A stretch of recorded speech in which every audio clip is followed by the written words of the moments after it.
যে হাসিনার এই ক্রেডিটটা দিতে হবে, সে শূন্য থাকলেও $40 বিলিয়ন করে এবং সে চ্যালেঞ্জ নিয়ে কাজ করে কোত্থেকে টাকা আনে আমি জানি না।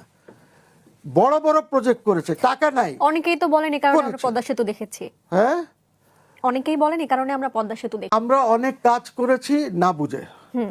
আমরা অনেক বলেছি যে হাসিনা দেশ বিক্রি করে দিয়েছে, অমুক চুক্তি করেছে, তমুক চুক্তি করেছে, দেশ থেকে তেল পাচার করছে, সব পাইপলাইনে। করেছে, কিন্তু কেউ দেখাতে পেরেছে? একটা চুক্তিও কি সামনে এসেছে জনগণের সামনে?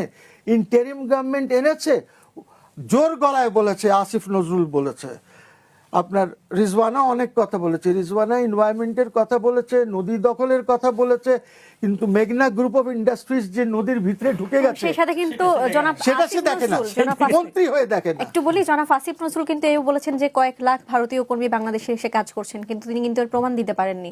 26 লাখ বলা হয়েছিল, ঠিক আছে, কিন্তু কোনো প্রমাণ কেউই দিতে পারেনি, আজ পর্যন্ত দিতে পারেনি।